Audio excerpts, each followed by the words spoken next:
حضرت سیدنا عبد القادر جیلانی رضی اللہ تعالی عنہ کا نسب ہونا یہ مسلم ہے، محقق امر ہے، اس میں کوئی شک نہیں ہے۔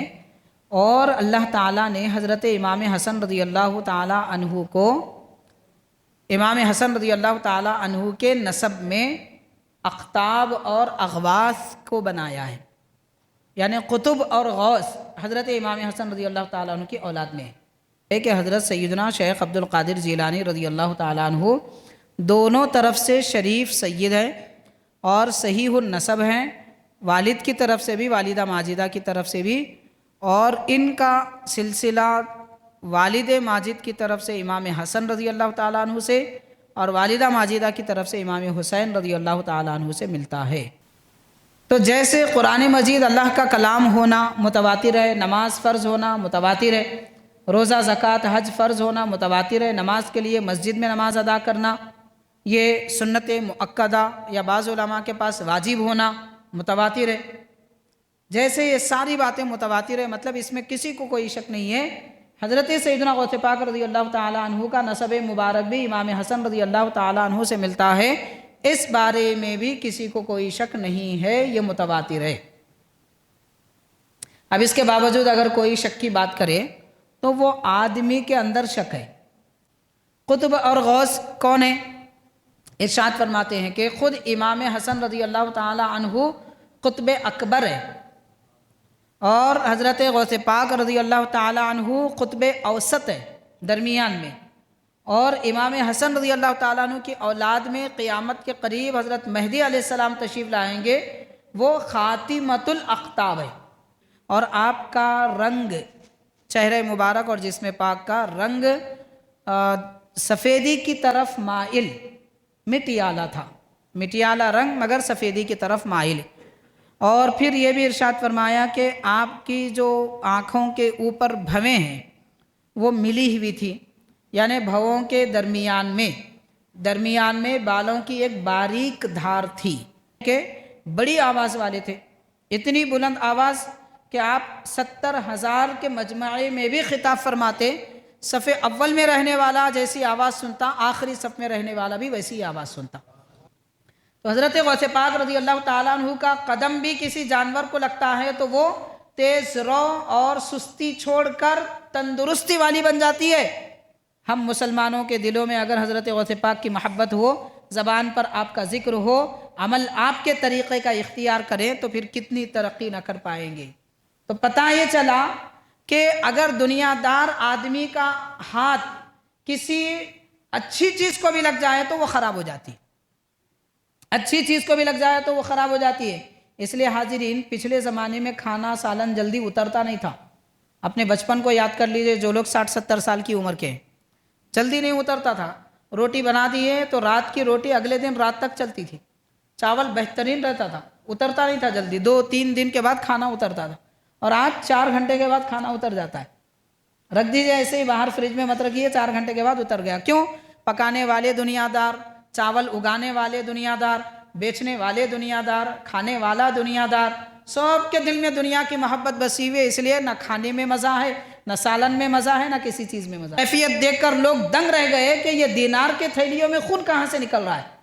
تو حضرت نے ارشاد فرمایا، اے مستنجد باللہ خلیفہ، فوراً یہ سامان اٹھا اور یہاں سے چلا جا، میں نے کہا تھا کہ تیرا تحفہ قبول نہیں کروں گا۔ لوگوں کا مال چھین کر، ظلم کے طریقے سے غریبوں سے مال لے کر تو میری خدمت میں تحفہ دیتا ہے۔ اور پھر فرمایا، اگر تو اب دوبارہ یہاں میرے پاس یہ شکایت کرے گا، یہ کہے گا کہ یہ قبول کر لیجئے، تو میں اتنا نچوڑوں گا کہ گلی کوچوں سے بہتا ہوا خون تیرے محل میں داخل ہوگا۔ قال اللہ تعالی فی کلامہ القدیم، ان اللہ وملائکتہ یصلون علی النبی یا ایھا الذین آمنوا صلوا علیہ وسلموا تسلیما، اللہم صلی علی سیدنا محمد وعلی آلہ وصحبہ افضل صلواتک وعدد معلوماتک وبارک وسلم۔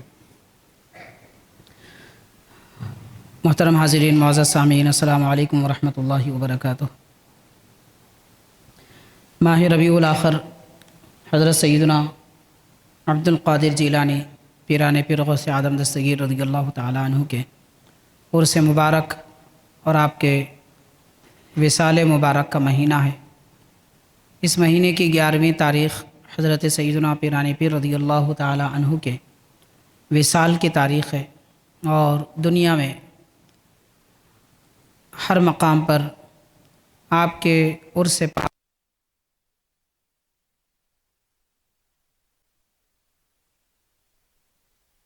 حاضرین، حضرت سیدنا پیران پیر رضی اللہ تعالی عنہ کے احوال زندگی اور آپ کی سیرت پاک کے کچھ حالات انشاءاللہ تعالی ہم آپ کے گوشے گزار کریں گے۔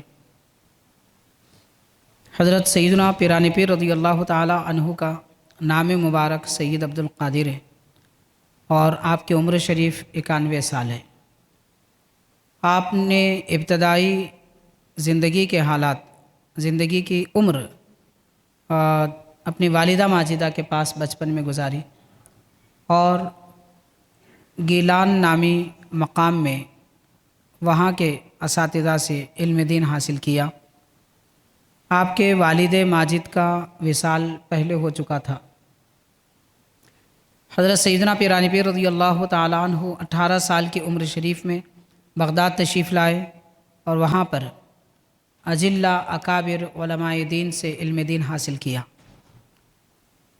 آپ کے جو اساتذہ تھے وہ اپنے زمانے کے نامور اور ماہر ترین اساتذہ تھے، علماء دین بھی تھے، صوفی باصفا بھی تھے، اور آپ نے حضرت ابو سعید مخرمی رحمۃ اللہ علیہ کے دست مبارک پر بیعت کی، اور ان سے علم دین بھی حاصل کیا، یعنی آپ کے شاگرد بھی بنے اور مرید بھی رہے۔ پھر بعد میں حضرت ابو سعید رحمۃ اللہ علیہ کے مدرسے کی نگرانی بھی فرمائی، وہاں پر تعلیم بھی دی، اور جس ادارے میں آپ نے تعلیم پہلے حاصل کی تھی جس کا نام مدرسہ نظامیہ ہے بغداد میں، اور اسی مدرسہ نظامیہ میں حضرت امام غزالی رحمۃ اللہ علیہ اور آپ کے جیسے بڑے بڑے اکابر نے علم دین سیکھا تھا۔ اسی ادارے میں آپ نے حضرت غوث پاک نے علم دین حاصل کیا۔ پھر ان دو اداروں کی، یعنی مدرسہ نظامیہ اور آپ کے پیر طریقت شیخ محترم کے مدرسے میں آپ نے درس و تدریس کا سلسلہ جاری رکھا۔ آپ پڑھاتے تو اس طریقے سے پڑھاتے کہ اس وقت کے بڑے بڑے علماء بھی آپ کی شاگردی میں آنے کو اپنے لیے فخر سمجھتے تھے، اور کتابوں کی تشریح، رجال پر گفتگو اور بحث اس انداز میں فرماتے کہ یگانہ زمانہ تھے، آپ کے جیسی تدریس اس وقت کوئی اور نہیں کر سکتے تھے۔ حاضرین کرام، حضرت سیدنا پیران پیر غوث پاک رضی اللہ تعالی عنہ کا نسب مبارک سیدنا امام حسن رضی اللہ تعالی عنہ سے ملتا ہے۔ امام حسن رضی اللہ تعالی عنہ حضور نبی کریم صلی اللہ علیہ وسلم کے بڑے نواسے ہیں۔ امام حسین رضی اللہ تعالی عنہ کے بڑے بھائی۔ امام حسن رضی اللہ تعالی عنہ سے آپ کا نسب مبارک جو ملتا ہے اس کی تفصیلات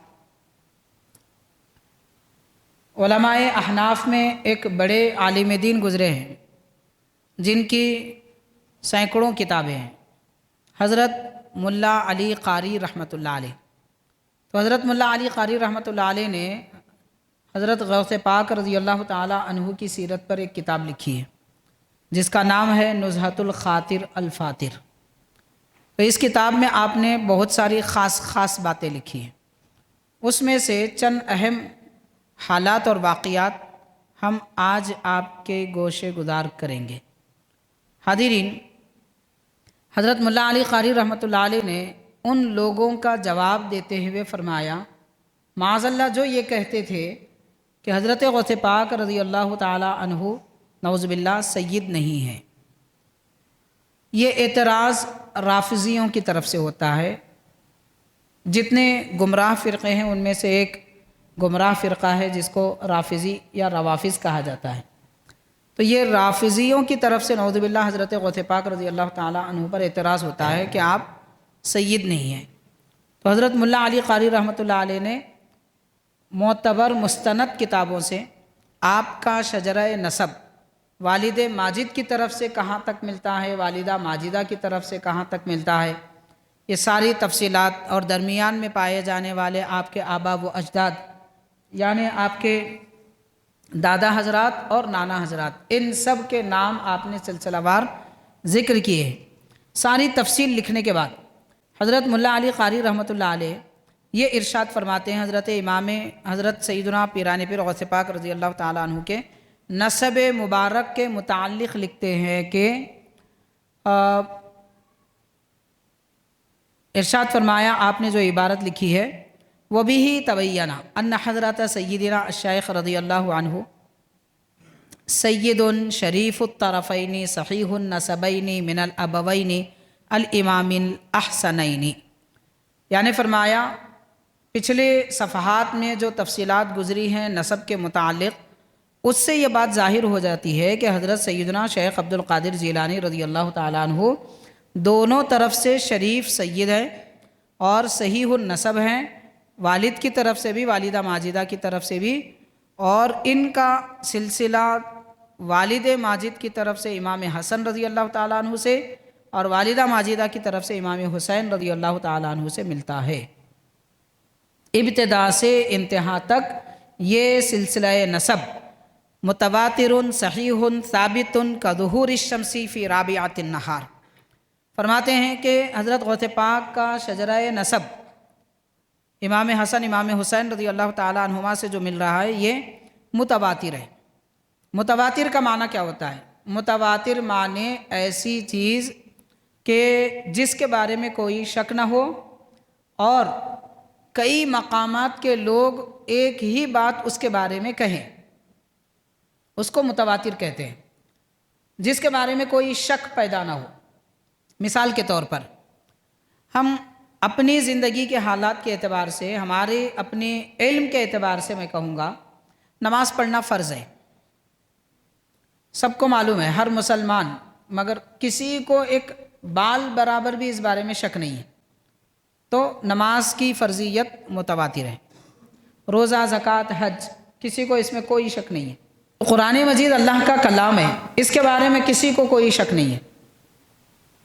تو جیسے قرآن مجید اللہ کا کلام ہونا متواتر ہے، نماز فرض ہونا متواتر ہے، روزہ، زکوٰۃ، حج فرض ہونا متواتر ہے، نماز کے لیے مسجد میں نماز ادا کرنا یہ سنت مؤکدہ یا بعض علماء کے پاس واجب ہونا متواتر ہے، جیسے یہ ساری باتیں متواتر ہے، مطلب اس میں کسی کو کوئی شک نہیں ہے۔ حضرت سیدنا غوث پاک رضی اللہ تعالیٰ عنہ کا نسب مبارک بھی امام حسن رضی اللہ تعالیٰ عنہ سے ملتا ہے، اس بارے میں بھی کسی کو کوئی شک نہیں ہے، یہ متواتر ہے۔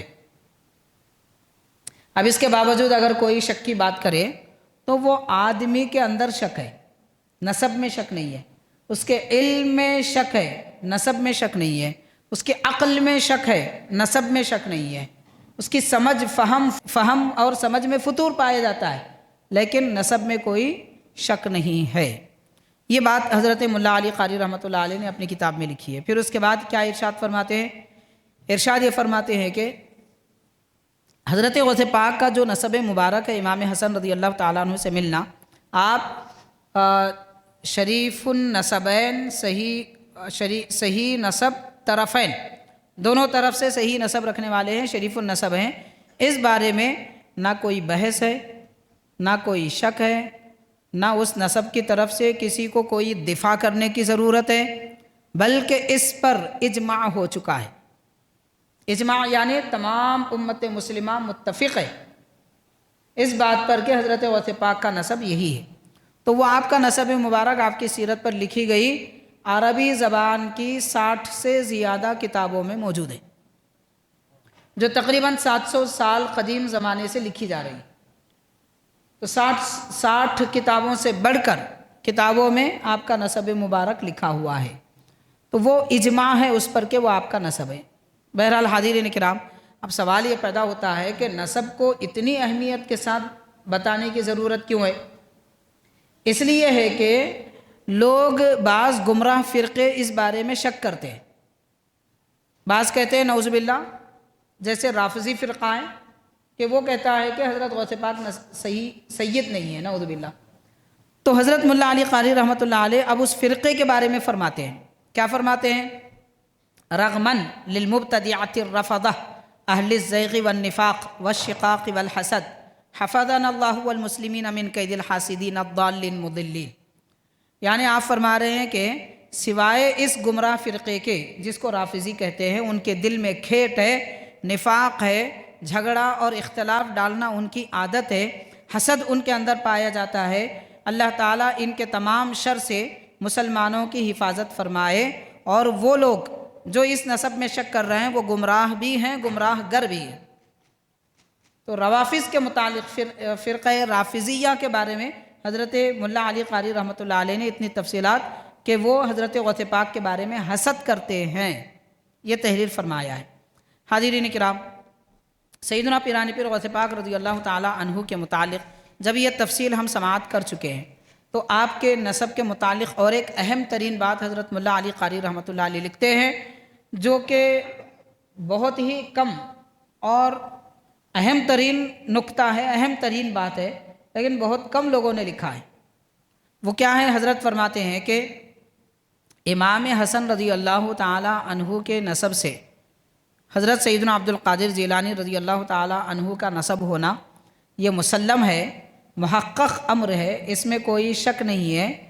اور اللہ تعالیٰ نے حضرت امام حسن رضی اللہ تعالیٰ عنہ کو، امام حسن رضی اللہ تعالیٰ عنہ کے نسب میں اقطاب اور اغواث کو بنایا ہے.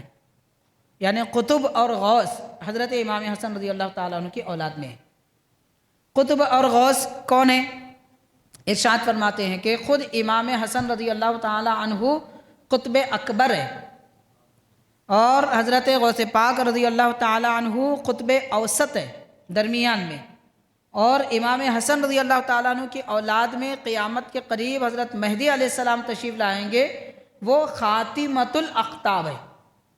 یعنی قطبیت کا معاملہ وہاں پر ختم ہو جائے گا، حضرت مہدی علیہ السلام کے بعد پھر کوئی قطب نہیں ہے.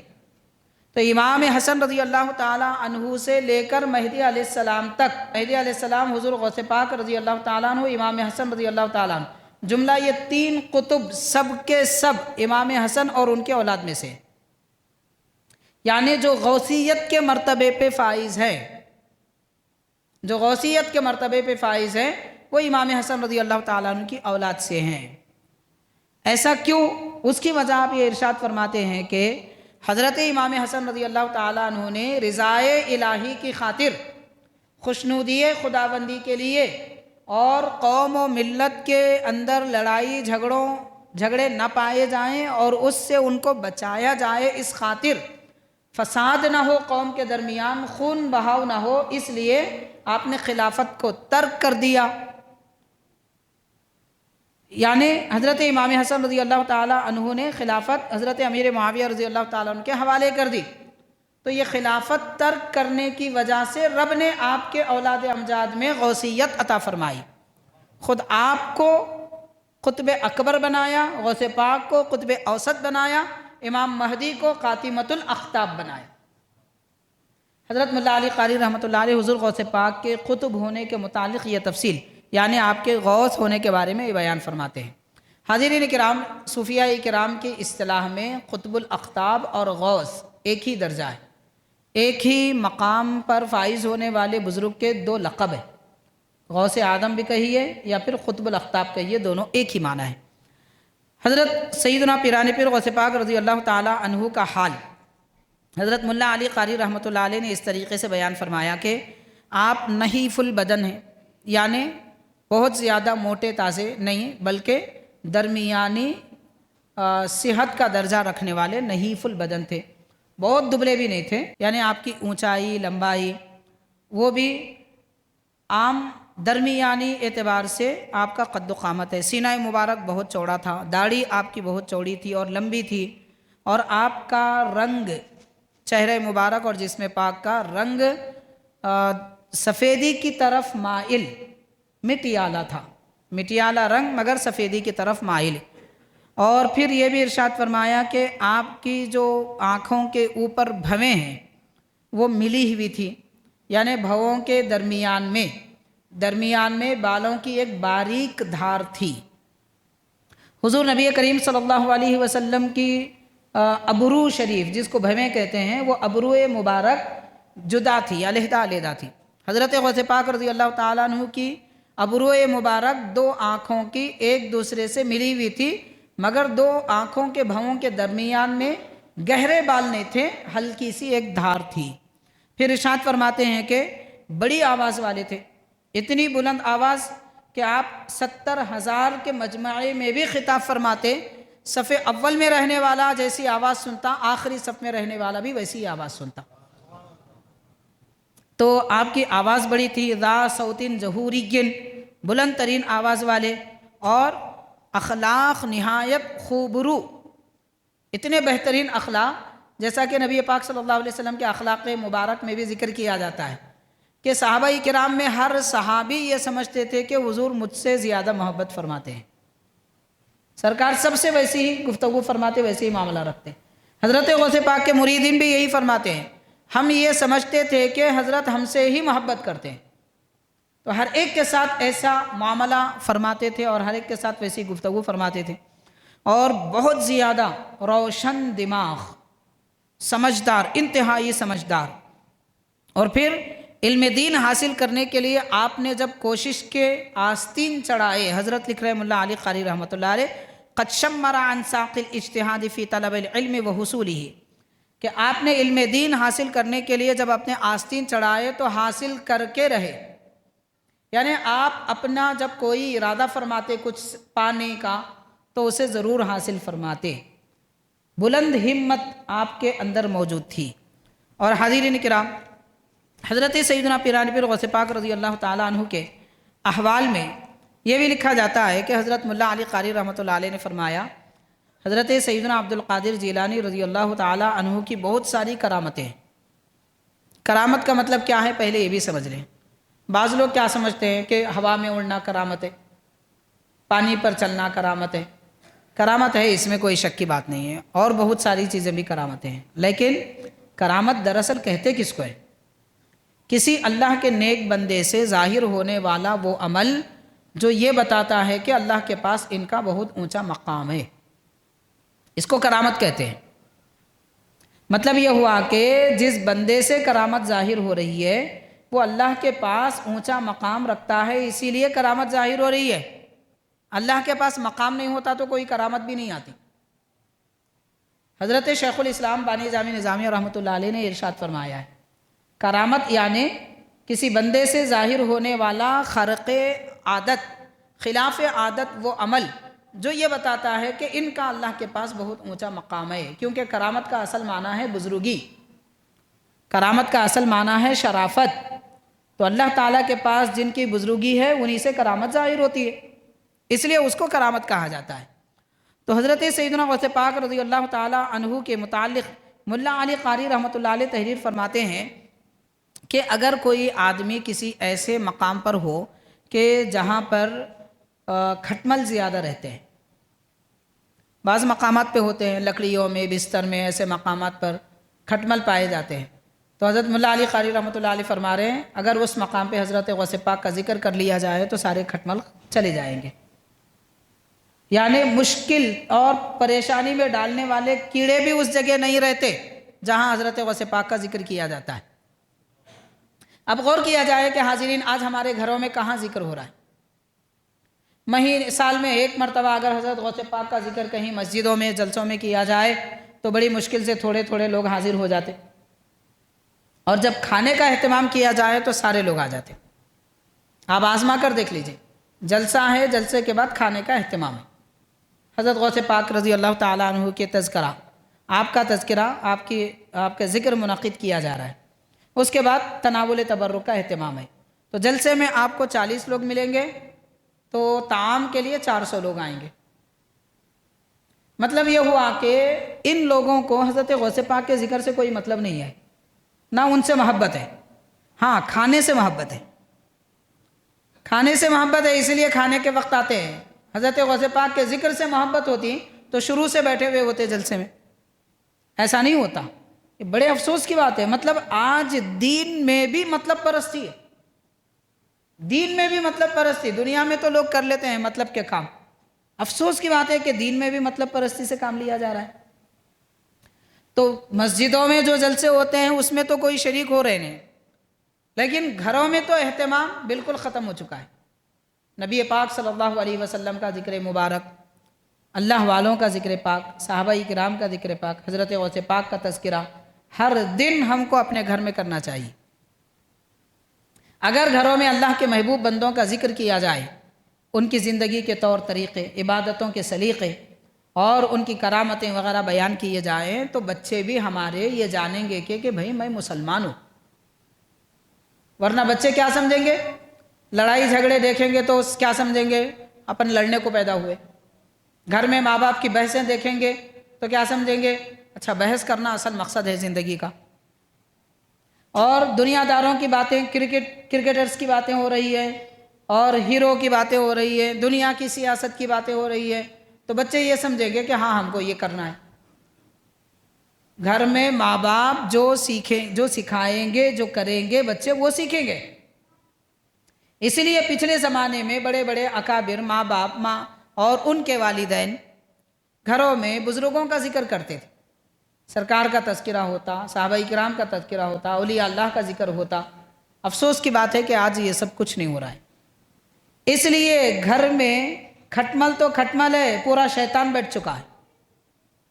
گھر میں شیاطین کا بسیرا ہے۔ کیا دلیل ہے کہ ہمارے گھر میں شیاطین ہے؟ سب سے بڑی دلیل یہ ہے کہ ہم نماز نہیں پڑھتے، سب سے بڑی دلیل یہ ہے کہ ہم گھر میں قرآن نہیں پڑھتے۔ اور کیا چاہیے؟ گھر میں ہمارے شیطان ہے، اس بات کی دلیل یہ ہے کہ ہم نہ قرآن پڑھتے ہیں نہ نماز پڑھتے ہیں۔ اگر ہم گھر میں قرآن اور نماز پڑھنے لگے تو سمجھ لیجئے کہ ہمارے گھر میں شیطان نہیں ہے اور جن نہیں ہے۔ بالکل واضح بات ہے، کوئی شک کی بات ہی نہیں ہے۔ اب نہ لیمو لے جانے کی ضرورت ہے، نہ بھلامہ لے جانے کی ضرورت ہے، نہ ناریل گھر میں بننے کی ضرورت ہے، نہ کچھ اور کرنے کی ضرورت ہے، نہ گھر کی بندش کرنے کی ضرورت ہے۔ کہیں کسی کے پاس چلے گئے، ہمارے گھر میں بہت پریشان ہیں صاحب، صبح شام جھک جھک چل رہی ہے گھر میں، تو انہوں بولتے بندش کرنا پڑتا۔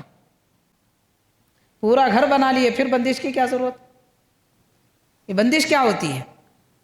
نماز پڑھیے، گھر میں قرآن پڑھیے، درود پاک کا اہتمام کریے، اللہ رسول کا نام لیجئے، بزرگوں کا تذکرہ کیجئے، اس سے بڑی اور کون سی بندش ہے؟ ناریل قرآن سے بڑھ کے ہو گیا، لیمو قرآن سے زیادہ ہو گیا، پھر ناریل اور لیمو پہ بھروسہ ہے مگر قرآن پہ بھروسہ نہیں ہے۔ پھر ہم کہہ رہے ہیں کہ ہم مسلمان ہیں، ہم قرآن کو مانتے، کہاں ماننے والے ہیں؟ ہم تو ناریل کو ماننے والے ہیں، ہم تو لیمو کو ماننے والے ہیں۔ گھر میں لیمو ناریل باندھ کے سمجھ رہے ہیں کہ گھر کی بندش ہو گئی۔ اگر بندش واقعتاً ہوتی تو ہم قرآن پڑھنے لگتے، نماز پڑھنے لگتے، حرام سے بچتے، گالی گلوچ سے بچتے، بچوں کی اچھی تربیت کرتے۔ گھر کی نحوست جانے کا طریقہ یہ ہے، نہ کہ ناریل ہے۔ بہرحال حاضرین کرام، عرض کرنے کا مطلب یہ ہے کہ حضرت غوث پاک رضی اللہ تعالی عنہ کا ذکر مبارک اس مقام پر کیا جائے جہاں پر کھٹمل زیادہ رہتے ہیں تو وہ کھٹمل بھی دفع ہو جاتے ہیں۔ حضرت ملا علی قاری رحمۃ اللہ علیہ اپنی کتاب میں تحریر فرما رہے ہیں، نہ صرف یہ بلکہ آپ ارشاد فرما رہے ہیں اگر کسی کا سامنا شیر سے ہو جائے کہ شیر اس کے سامنے آ رہا ہے اور وہ پوری توجہ کے ساتھ حضرت غوث پاک کا ذکر کرے یا آپ کا نام لے یا آپ کا کوئی واقعہ بیان کر لے اپنے طور پر، فوراً وہ شیر اس کا راستہ چھوڑ کر راستہ بدل دے گا۔ یہ بڑے بڑے اللہ والے فرما رہے ہیں، 400 سال کے بزرگ ہیں حضرت ملا علی قاری رحمۃ اللہ علیہ، وہ لکھ رہے ہیں، کیا فرماتے ہیں؟ ارشاد فرماتے ہیں کہ ذکرہ عند توجہ الاسد الیہ انصرف عنہ، یعنی اگر ذکر کیا جائے حضرت غوث پاک کا اس وقت جب کہ شیر سامنے آ رہا ہے تو وہ راستہ چھوڑ کر پلٹ جائے گا۔ لیکن اس پر اتنا یقین بھی ہونا چاہیے۔ اب غور کیجئے حاضرین، اگر واقعتاً ہمارے دل میں حضرت غوث پاک کی محبت ہوتی، واقعتاً اگر ہم حضرت غوث پاک کی خدمت میں ہدیہ ایصال ثواب پیش کیا کرتے اور وہ عقیدت، وہ محبت جو آپ سے ہے، آپ کے طریقے سے بھی رکھتے، آپ کی سنتوں سے بھی رکھتے اور آپ کی عبادتوں کے طریقے بھی اختیار کر لیتے، تو یہ شعر کیا ہے؟ آج دنیا ساری مسلمانوں پہ ٹوٹ پڑ رہی ہے، آج دنیا ساری ہم پہ ٹوٹ پڑ رہی ہے۔ ایسے موقع پہ اگر مسلمان حضرت سیدنا عبد القادر جیلانی پیران پیر غوث پاک رضی اللہ تعالی عنہ کا ذکر پاک عام کریں، آپ کے اسماء گرامی کا ورد کریں، آپ کے دربار میں گزارشیں کریں، مدد درکار ہونے کے لیے کوئی وقت نہیں لگے گا۔ اب یہ نہ سمجھیے کہ اللہ سے مدد مانگنا اللہ سے مانگتے، کون مسلمان اللہ سے نہیں مانگتا؟ اللہ سے ہی مانگتے، لیکن بزرگوں کا وسیلہ لے کے مانگتے، بس اتنی بات ہے۔ مسلمان ہے تو اللہ سے مدد مانگتا، کسی اور سے نہیں مانگتا، لیکن مدد مانگنے کے لیے بھی وسیلہ ہوتا ہے۔ وہ وسیلہ اولیاء اللہ ہیں، انبیاء کرام ہیں، نبی پاک صلی اللہ علیہ وسلم کی ذات پاک ہے۔ یہ ایسا ہی ہے جیسا کہ آپ بیمار ہو گئے تو اللہ سے مانگتے ہیں اللہ شفا عطا فرما، مگر ساتھ میں دوا بھی کھاتے ہیں، تو ایسے ہی ہے بس، اور کوئی فرق ہی نہیں ہے، باقی کوئی چیز زیادہ اس میں گہرائی میں جانے کی ضرورت نہیں ہے۔ حضرت سیدنا ملا علی قاری رحمۃ اللہ علیہ نے یہ بھی ارشاد فرمایا کہ حضرت سیدنا عبد القادر جیلانی پیرانی پیر رضی اللہ تعالی عنہ دنیا اور دنیا داروں سے کتنا دور رہتے تھے اور کیسے رہتے تھے، اس کے بارے میں بہت ساری تفصیلات ہیں۔ میں آپ کو 2 واقعے انشاءاللہ بیان کروں گا، پھر اپنی بات ختم کروں گا۔ حاضرین، بادشاہ وقت خلیفہ مستنجد باللہ حضرت کے پاس آیا ملاقات کے لیے، اور اپنے ساتھ 10 خادموں کو لایا حضرت غوث پاک رضی اللہ تعالیٰ عنہ کے پاس۔ 10 خادموں کے سروں پر 10 تھیلیاں تھیں جس میں دینار تھے، بہت سارے دینار تھے، وہ تحفے میں لا کر پیش کیا، خدمت میں رکھا، کہا کہ حضرت یہ آپ کے لیے ہدیہ ہے۔ تو حضرت غوث پاک نے فرمایا کہ میں دنیا داروں کا تحفہ قبول نہیں کرتا۔ دیکھیے کیسی کھری بات ہے، کتنی کھری بات ہے۔ آج ہم لے لیجئے، آج ہمارے لوگوں کو اگر مان لیجئے کہ مسجد یا مسجد کے متعلق کوئی کام کرنا ہے، یا مدرسے کے متعلق کوئی کام کرنا ہے، اگر کوئی سود خور حرام خور پیسے لے کر آئے کہ بھائی میرا بھی یہ حصہ لے لیجئے، تو ہم بولیں گے دیا غنیمت ہے، حرام کا ہو کون سا بھی ہو، اپنے کو کیا کرنا ہے، بس لو کام کرو۔ حضرت غوث پاک اپنی ذات کے لیے بھی دنیا دار بادشاہ کا تحفہ قبول نہیں کر رہے ہیں، ہم دین کے لیے کیسے حرام مال قبول کر سکتے ہیں؟ سمجھنے کی بات ہے، سوچنے کی بات ہے۔ حاضرین کرام، پھر آپ کا جو انداز ہے کتنا کھرا انداز ہے، چاپلوسی آپ کسی کی نہیں کرتے تھے، اور مومن ایسا ہی ہوتا ہے، مومن کسی کا چاپلوس نہیں ہوتا، بااخلاق ہوتا ہے، شرافت سے بات کرتا ہے، عزت دیتا ہے، اکرام کرتا ہے، مگر چاپلوسی نہیں کرتا۔ مومن کھرا ہوتا ہے، جہاں غلطی ہے اس غلطی کو مہذب پائرائے میں بہترین طریقے سے بتائے گا، لیکن اس غلطی کو کبھی قبول نہیں کرے گا۔ یہ مومن کی صفات ہوتی ہے۔ حضرت غوث پاک کھلے طور پر فرما رہے ہیں کہ تم دنیا دار ہو، میں تمہارا تحفہ قبول نہیں کروں گا۔ 10 غلاموں کے سروں پر 10 تھیلیاں جس میں دینار ہیں، 1 دینار کم از کم 3 گرام کا ہوتا ہے، تو اس اعتبار سے کتنے ہوئے؟ اتنی دولت سونے کے سکے آپ کے پاس لائے جا رہے ہیں، فرما رہے ہیں میں قبول نہیں کرتا۔ اس نے اصرار کیا، حضرت قبول کر لیجئے، آپ نے فرمایا نہیں، پھر اصرار کیا تو حضرت کو غصہ آیا۔ دیکھیے آپ، تحفہ نہ دیے تو لوگوں کو غصہ آتا، اور یہاں حضرت کو تحفہ دیا جا رہا ہے تو ناراض ہو رہے ہیں۔ وجہ کیا تھی؟ وجہ یہ ہے کہ وہ مال مشتبہ تھا، دنیا دار آدمی نے دیا تھا، نہیں معلوم کس طریقے سے اس نے کمایا ہے اور کہاں سے چھینا ہے، اس لیے آپ فرماتے ہیں۔ لیکن جب نہیں سنا تو آپ اپنے جلال میں غصے میں 2 تھیلیاں اپنے ہاتھوں میں اٹھا لیے اور اسے نچوڑنے لگے، دبانے لگے، تو جیسے آپ نے نچوڑا اس میں سے خون کے قطرے نکل کر زمین پر بہنے لگے۔ یہ کیفیت دیکھ کر لوگ دنگ رہ گئے کہ یہ دینار کے تھیلیوں میں خون کہاں سے نکل رہا ہے۔ تو حضرت نے ارشاد فرمایا، اے مستنجد باللہ خلیفہ، فوراً یہ سامان اٹھا اور یہاں سے چلا جا، میں نے کہا تھا کہ تیرا تحفہ قبول نہیں کروں گا۔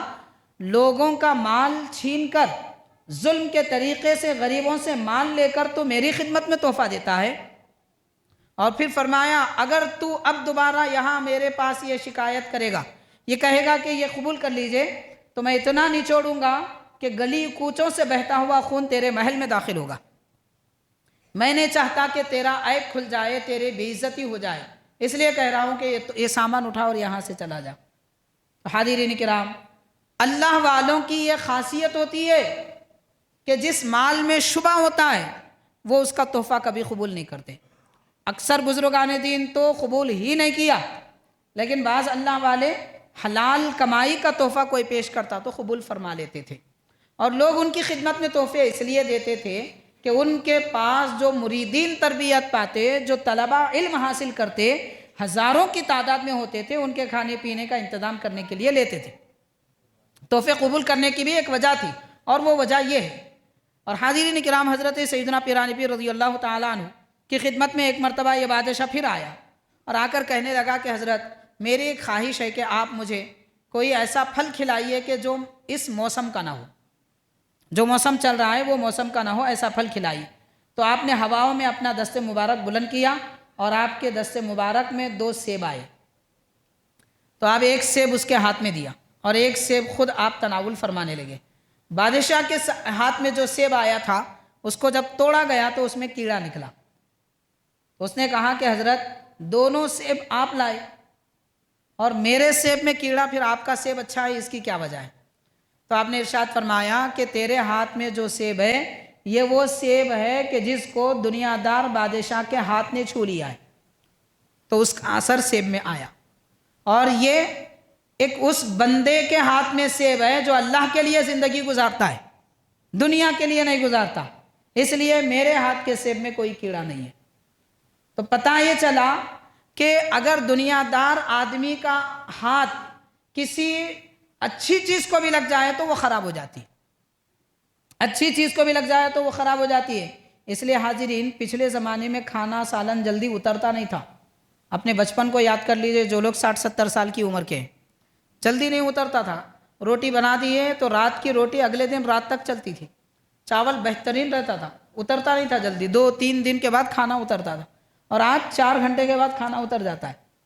رکھ دیجئے ایسے ہی باہر فریج میں مت رکھیے، 4 گھنٹے کے بعد اتر گیا۔ کیوں؟ پکانے والے دنیا دار، چاول اگانے والے دنیا دار، بیچنے والے دنیا دار، کھانے والا دنیا دار، سب کے دل میں دنیا کی محبت بسی ہوئی ہے، اس لیے نہ کھانے میں مزہ ہے، نہ سالن میں مزہ ہے، نہ کسی چیز میں مزہ ہے۔ پچھلے زمانے میں لوگ، گھر کی خواتین جب کھانا بناتی تھی تو باوضو ہو کے بناتی تھی، وضو کر کے بناتی تھی۔ طرز زندگی بدل چکی ہے، اور پھر دل میں تو بس دنیا ہے، دنیا بسی ہوئی، دنیا کی محبت ہے، جس کی وجہ سے یہ حالات ہوتے ہیں۔ تو بہرحال حضرت سیدنا پیرانی پیر غوث پاک رضی اللہ تعالیٰ عنہ کے جو احوال اور آپ کے واقعات ہیں بہت سارے ہیں، ان میں سے ایک بات عرض کروں گا۔ حاضرین، حضرت سیدنا پیرانی پیر رضی اللہ تعالیٰ عنہ کی خدمت میں ایک شخص آئے جو آپ کے مرید تھے، اور اونٹنی پر سوار ہو کر آئے اور کہنے لگے کہ حضرت یہ اونٹنی، میں نے احرام باندھا ہے، حج کو جانا چاہتا ہوں، یہ اونٹنی اکیلی ایک میرے پاس ہے، اور اس کے سوا میرے پاس کوئی سواری نہیں ہے، کوئی سامان سفر نہیں ہے، نہ سفر کا کوئی اور ذریعہ ہے، لیکن یہ اتنی کمزور ہو چکی ہے کہ چل نہیں سک رہی ہے۔ تو حضرت غوث پاک رضی اللہ تعالیٰ عنہ اونٹنی کے قریب گئے، پہلے اسے ٹھوکر ماری، پھر اس کے سر کے بال پکڑ کر اسے اٹھایا، تو جیسے اٹھایا اونٹنی کھڑی ہو گئی، اور آپ نے فرمایا کہ بس اس پہ سوار ہو جاؤ، یہ تمہاری سواری کا انتظام ہو گیا۔ وہ شخص سوار ہو کر اپنی اونٹنی پر ایسے چلے کہ سامنے جو لوگ قافلے کے چلے گئے تھے وہ سب پیچھے ہو گئے، آپ کی اونٹنی سامنے چلی گئی۔ تو حضرت غوث پاک رضی اللہ تعالیٰ عنہ کا قدم بھی کسی جانور کو لگتا ہے تو وہ تیز رو اور سستی چھوڑ کر تندرستی والی بن جاتی ہے۔ ہم مسلمانوں کے دلوں میں اگر حضرت غوث پاک کی محبت ہو، زبان پر آپ کا ذکر ہو، عمل آپ کے طریقے کا اختیار کریں، تو پھر کتنی ترقی نہ کر پائیں گے۔ غوث پاک کی توجہ سے، دست مبارک کی برکت سے ایک جانور دوڑ سکتا ہے، تو حاضرین ہم اپنی زندگی میں کیسے سست رہ سکتے ہیں؟ تو ساری بات کا خلاصہ یہ کہ اللہ والوں کا تذکرہ کریں، ان کی زندگی کے حالات سنیں، پڑھیں، اس سے بہت فائدہ ہوگا، اور وہ فائدہ ہم کو دنیا میں بھی ملے گا، آخرت میں بھی ملے گا، زندگی بھی خوشحال ہوگی، قبر بھی اچھی بنے گی اور آخرت بھی اچھی بنے گی۔ اللہ تعالیٰ آپ کا فیضان اور برکتیں ہم سب کو عطا فرمائے، نام پاک کی برکتیں ہم سب کو نعمتوں سے سرفراز فرمائے، حضرت سیدنا پیرانی پیر کے نقش قدم پر چلنا ہمارے لیے آسان فرما دے۔ صلی اللہ تعالیٰ وسلم علی خیر خلقہ سیدنا محمد وآلہ وصحبہ اجمعین، والحمد للہ رب العالمین۔